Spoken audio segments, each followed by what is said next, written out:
Hola amigos oyentes, bienvenidos al canal Lecturas de Poder, escuchar, oír, ver. Lectura de los comentarios psicológicos sobre las enseñanzas de Gurdjieff y Uspensky por el Dr. Maurice Nicoll. Birdliff, 25 de enero de 1942. La ley de tres. Parte 1. ¿A qué principios últimos, a qué leyes fundamentales puede ser reducido el universo en todas sus manifestaciones y procesos? Según la enseñanza de este trabajo, hay tras todas las cosas dos leyes últimas llamadas respectivamente la ley de 3 y la ley de 7. Estas dos leyes son fundamentales. Desde el punto de vista de esta enseñanza, el universo es creado. Vivimos primero en un universo creado y segundo en un universo ordenado. Si el universo fuera un caos, no habría ni orden ni leyes. Cosmos significa literalmente orden, para distinguirlo del caos. Si el mundo fuera un caos, el estudio de las leyes de la materia sería imposible. La ciencia no podría existir. La ley de 3 es la ley de las 3 fuerzas de creación.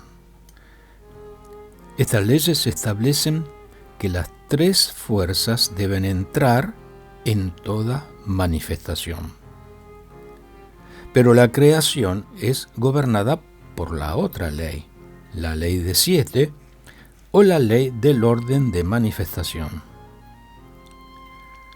Las fuerzas creadoras no podrían obrar a menos que crearan según cierto orden, y este orden de manifestación u orden de creación se haya regido por la ley de 7.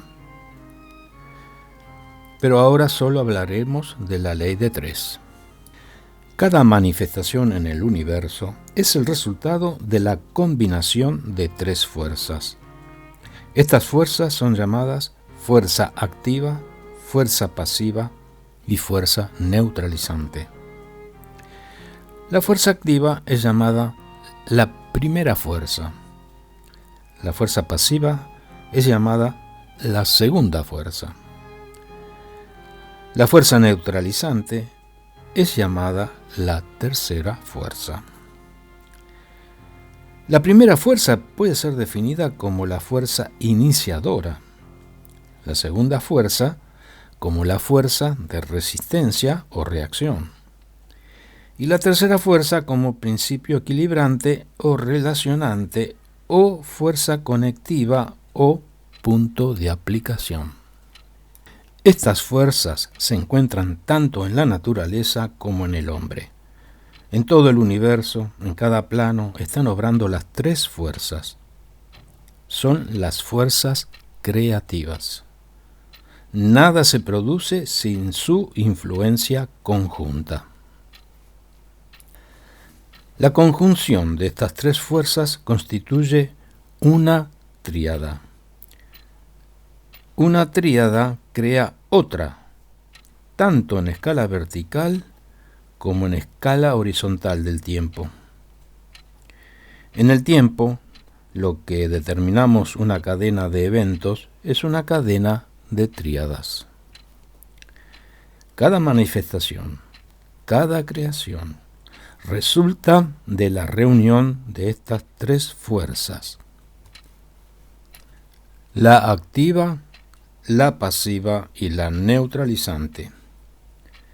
La fuerza activa o primera fuerza no puede crear nada por sí misma. La fuerza pasiva o segunda fuerza no puede crear nada por sí misma. La tercera fuerza neutralizante no puede crear nada por sí misma, ni tampoco dos de las tres fuerzas pueden producir una manifestación. Es necesario que las tres fuerzas se reúnan para que tenga lugar cualquier manifestación o creación. Y esto se puede representar así. Las tres fuerzas solo son creadoras en el punto de su conjunción. Y allí tiene lugar una manifestación, una creación, un evento, pero no de otro modo. Del infinito número de cosas que podrían suceder, solo unas pocas tienen lugar en realidad. A saber, cuando estas tres fuerzas se encuentran en conjunción. Si no se encuentran todas, entonces nada tiene lugar. Por ejemplo, si la fuerza activa y la fuerza pasiva se encuentran, nada sucede, ningún evento tiene lugar. Pero si aparece la fuerza neutralizante, entonces obrarán tres fuerzas y algo se producirá. Estará presente una tríada, es decir, una tríada compuesta de tres fuerzas. Y cada vez que las tres fuerzas se encuentran en conjunción como tríada, debe resultar una manifestación. Cada tríada, cada conjunción de las tres fuerzas da nacimiento a otra tríada. Y bajo condiciones correctas resulta de ello una cadena de tríadas. Es siempre desde la fuerza neutralizante, es decir, desde la tercera fuerza, de donde surge una nueva tríada. En la próxima tríada, la fuerza neutralizante de la tríada anterior se convierte en fuerza activa o pasiva. Nos referiremos otra vez a este tema. La fuerza neutralizante o tercera fuerza en una tríada hace que la fuerza activa y la fuerza pasiva entren en relaciones. Las conecta en cierto modo como el punto de apoyo, hace que los dos lados de la balanza se apoyen o se pongan en relación uno con el otro. Sin la fuerza neutralizante, la fuerza activa y la fuerza pasiva se anularían una a la otra porque se oponen mutuamente. Una fuerza de conexión o de relación es necesaria. La fuerza neutralizante es intermediaria entre la fuerza activa y la fuerza pasiva. Cuando está presente la fuerza neutralizante conveniente, la fuerza activa y la pasiva ya no se oponen una a otra inútilmente, sino que entran en una relación de trabajo que crea una manifestación. De tal manera, a veces se puede considerar una máquina como una fuerza neutralizante. Por ejemplo, aproximativo es el molino de viento. La fuerza activa u originante es el viento. La fuerza pasiva o resistente es el edificio. Las aspas giratorias establecen una relación entre la presión del viento y la resistencia del edificio o su estructura, y de ello deriva una manifestación. Si no hay aspas, o si el edificio se derrumba, o si no hay viento, no se produce manifestación alguna. Esta es una ilustración muy aproximada.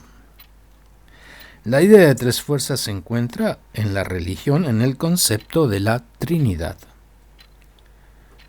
En la ciencia existe la idea de fuerzas opuestas tales como las cargas eléctricas positivas y negativas que forman los últimos componentes de la materia. Pero la idea de la tercera fuerza o fuerza relacionante no es muy clara en este campo. El hecho de que las tres fuerzas crean significa que son tres voluntades las que crean. El primer orden de creación está, por lo tanto, sometido a tres voluntades o tres leyes. Y de ahí se sigue que los subsiguientes órdenes de creación que proceden del primer orden están cada vez bajo más leyes. Por ejemplo, en el mundo 1, el absoluto, que solo tiene una sola ley, es increado. El mundo 3 es el primer orden de creación, tiene 3 voluntades o leyes. En el segundo orden de creación, que serían 3 más 3, son las leyes sobre las cuales está sometido, o 6 voluntades o leyes, donde 3 le pertenecen, y las otras 3 son las que actúan desde el primer orden. Y así sigue sucesivamente. Se dice que las 3 fuerzas provienen de la unidad. Esta unidad es denominada el absoluto, lo cual significa que no está condicionado ni limitado en modo alguno y por lo tanto no está bajo ley alguna salvo su propia voluntad. Ya que las 3 fuerzas son necesarias para cualquier manifestación, el absoluto es inmanifiesto o increado. El absoluto está más allá de todo pensamiento humano. La creación avanza descendiendo verticalmente hacia una creciente densidad de leyes y cada vez más lejos del absoluto. Como veremos en el rayo de la creación, la Tierra está en un nivel muy bajo en la escala vertical del universo.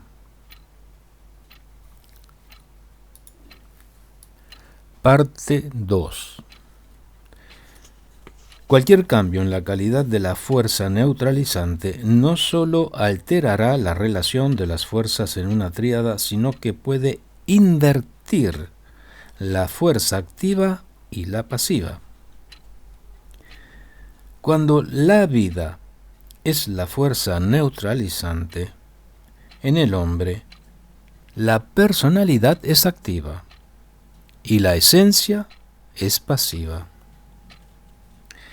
Cuando el trabajo es la fuerza neutralizante, la posición se invierte, a saber, la esencia o la parte verdadera se vuelve activa y la personalidad o la parte adquirida se convierte en pasiva. En este caso es preciso que consideremos nuevamente la significación de las líneas vertical y horizontal de la cruz. Se puede concebir la fuerza neutralizante de la vida como si actuara a lo largo de la línea horizontal y la fuerza neutralizante del trabajo como si entrara en cada momento de la dirección vertical y solo se sintiese cuando un hombre deja de identificarse con las cosas del tiempo y se recuerda a sí mismo. Hablemos ahora de las 3 fuerzas en su aspecto psicológico. El estudio de las 3 fuerzas empieza con el estudio de ellas en uno mismo. Como se dijo, existen 3 fuerzas en la naturaleza y en el hombre. Es muy difícil ver las 3 fuerzas. Primero es preciso estudiarlas psicológicamente, es decir, tal como existen en uno mismo por medio de la observación de sí. La fuerza activa o primera fuerza puede ser contemplada como lo que se desea. La fuerza pasiva o segunda fuerza puede ser considerada como lo que se resiste o impide lo que se desea.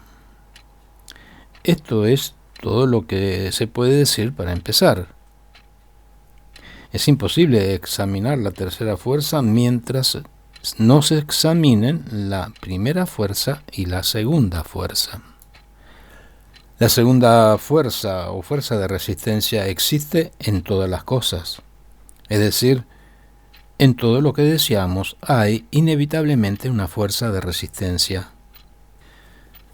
Si la gente se diera cuenta de ello, no haría tantos reproches como hace, ni tampoco sentiría que sus dificultades son únicas.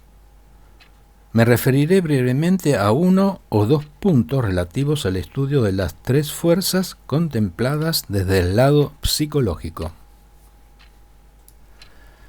Al hacerse un propósito, es preciso calcular la segunda fuerza. De otro modo, el propósito no será práctico. Si se hace un propósito, es preciso estimar el costo de su cumplimiento. Si se lo hace así, el propósito será probablemente más práctico. Un propósito no debe ser demasiado difícil.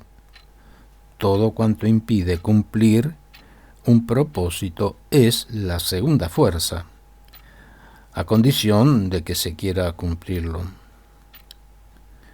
Supongamos que se hace un propósito artificial y temporario, el de no sentarse en todo el día. Entonces se observará en uno mismo la segunda fuerza en relación a este propósito, a saber, lo que se resiste, lo que se opone al cumplimiento de este propósito. Todos los diferentes yoes, los diferentes argumentos, etc. Claro está que la naturaleza de la segunda fuerza estará determinada por la naturaleza de la primera fuerza. En este caso, el propósito que se quiere cumplir. No intentemos ver la tercera fuerza. Al principio es completamente inútil, pero tratemos de ver la primera y la segunda fuerza. No se puede ver la segunda fuerza a menos que se vea la primera. Es la primera la que hace aparecer la segunda. Si no desea nada, no hay segunda fuerza en todo lo concerniente al deseo.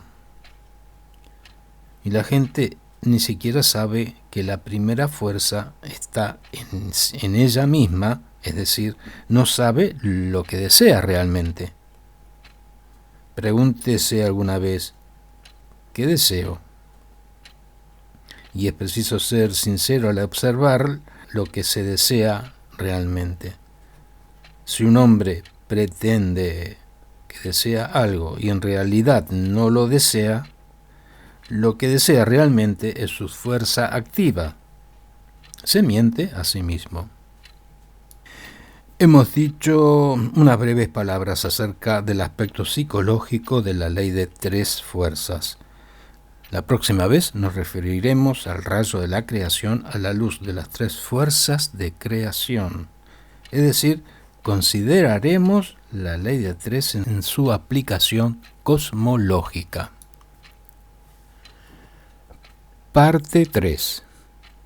Retomemos la frase que ya hemos empleado, a saber, el hecho de que las tres fuerzas crean significa que las tres voluntades crean. Es preciso preguntarse si estas tres voluntades que provienen del absoluto son idénticas cuando están en conjunción con la voluntad del absoluto mismo. Esto no puede darse por sentado porque invierte el orden de la creación al hacer que tres se conviertan en uno. Tres no pueden convertirse en uno salvo por la voluntad del absoluto.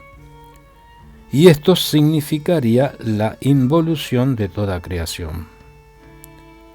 Obsérvese que si se divide 3 por 1, se obtiene 3 repetido al infinito. El universo creado proviene del absoluto debido a tres fuerzas que, como tales, ya no pertenecen más al absoluto increado. Comparemos con la cosmología cristiana, donde en el credo de Atanasio se dice: no hay tres increados, sino un increado. El absoluto es increado, inmanifiesto, incondicionado. Y está más allá de todo pensamiento humano. Las tres fuerzas que provienen del absoluto en el primer acto de creación ya están condicionadas. Primero, por la sola voluntad del absoluto. Y segundo, por la relación que mantienen entre sí como activa, pasiva y neutralizante. Estas fuerzas en su nivel primordial son todas conscientes, pero ya limitadas, y como su reduplicación prosigue en la expiración u orden descendiente de la creación de todas las cosas, llegan a ser cada vez más mecánicas y limitadas. Cuanto más lejos están en la escala vertical del absoluto. Si dijéramos que la suma total de las tres fuerzas primordiales en su conjunción constituye la sola voluntad del absoluto, ello denotaría que las tres fuerzas primordiales se convierten en el absoluto en la conjunción de unas con las otras, en cuyo caso no habría creación. Las tres se convierten en una, pero la voluntad del absoluto es crear, y las tres fuerzas o voluntades separadas de la creación provienen en consecuencia del absoluto y no pueden regresar a menos que la voluntad del absoluto mismo sea absorber toda la creación. Las tres fuerzas primordiales se unen para crear el universo en etapas sucesivas, no se unen para formar la sola voluntad del absoluto que es increado, porque si su conjunción formara una unidad idéntica a la voluntad del absoluto, no habría proceso creativo. Si les gustó este audio video, envíenme un comentario, pongan un like y reenvíenlo a sus amigos. Muchas gracias por escuchar.